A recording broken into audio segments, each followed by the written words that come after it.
Assalamualaikum warahmatullahi wabarakatuh. Jam 2.30 dini hari teman-teman. Aduh, tepar kemarin setelah udah lama nggak naik motor ke arah Monas. Kemarin saya harus ke kantor BPJS Tenaga Kerja di seputaran Kebon Sirih ya, karena ternyata ada problem di data JHT saya gitu.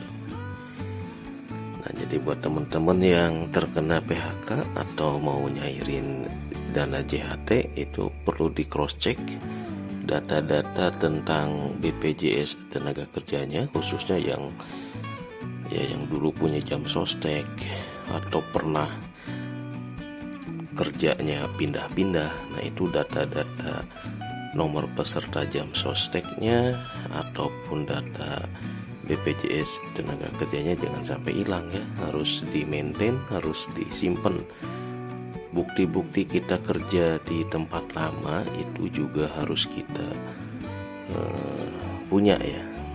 Dulu saya habis kuliah kerja nggak sampai setahun, kemudian kabur gitu ya, nggak ngajuin surat resign karena keburu harus masuk ke tempat kantor baru dan 3 bulan di pelatihan di Jatiluhur, jadi nggak ngurus-ngurus surat pindah gitu. Nah, ternyata itu ditagih.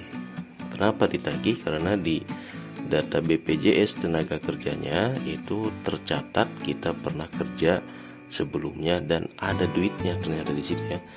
Saya dulu kerja nggak sampai setahun, gaji zaman 96, 97 sebelum zaman rusuh itu cuma 900.000.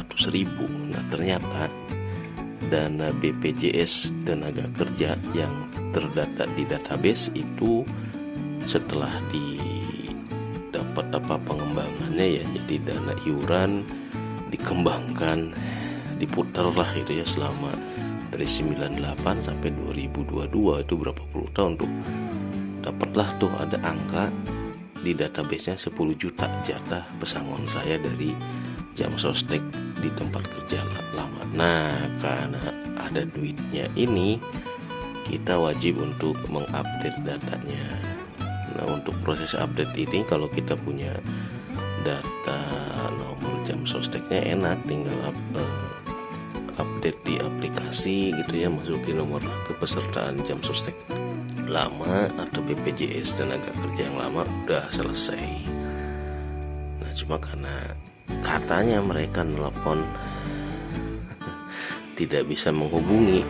Iya, tidak bisa menghubungi, soalnya ini sinyal Indosat di rumah saya tuh aneh, kagak bisa masuk rumah gitu ya, jadi ya nggak bisa dihubungi lah. Yang keduanya kenapa kagak nge-WA gitu ya. Aduh, ini parah juga nih BPJS. Cuma alhamdulillah kemarin ngurus ke sana, di support sama CS-nya, ketemu Pak Dani, helpful banget. Jadi di-guide, dipandu agar datanya update. Dan untung saya masih punya ID card di tempat kerja lama gitu ya. Jadi itu bukti saya pernah kerja di tempat kerja yang dulu sebelum saya masuk ke Indosat gitu ya. Lumayan lah, 10 juta nih, bisa update PLTS atau 10 juta pesangonnya dari tempat kerja lama, bisa buat apa ya, enaknya ya. Alhamdulillah. Capek sih, capeknya karena nggak pernah naik motor jauh, ternyata pulang-pulang tepar. Sekarang jam 2.30 langsung cek 24.4 ya, lumayan nih hasil recovery aki yang sempat ngedrop ketika liburan akhir tahun, 2 minggu hampir ditinggal, sampai ke 14 volt rangkaian serinya ya. Setelah kita recharge lagi hampir seminggu lebih, alhamdulillah ternyata masih bisa terselamatkan. Jadi buat teman-teman yang akinya overcharge ya, ngedrop gitu sampai ke di bawah DOD ya, masih ada peluang buat balik lagi ke kondisi sebelumnya. Nah, ini 24.4 setelah digunakan semalaman, sekarang jam 2.30 menjelang jam 3 termasuk lumayan lah ya, disemalamin masih di atas 12 volt berarti per akinya nih, masih di atas DOD setelah hampir setahunan kita pakai buat keperluan rumah. Oke, jadi sharingnya tentang ngurus BPJS ya, buat teman-teman yang punya BPJS tenaga kerja, install aplikasi JMO, kemudian dicek kalau pernah kerja di 2-3 tempat lebih dari satu, pastikan di data profilnya juga ada data BPJS-nya seperti 2-3 tempat kita kerja itu. Karena kalau enggak nanti kayak saya pas kena PHK pesangonnya kagak cair-cair. Oke, wassalamualaikum warahmatullahi wabarakatuh.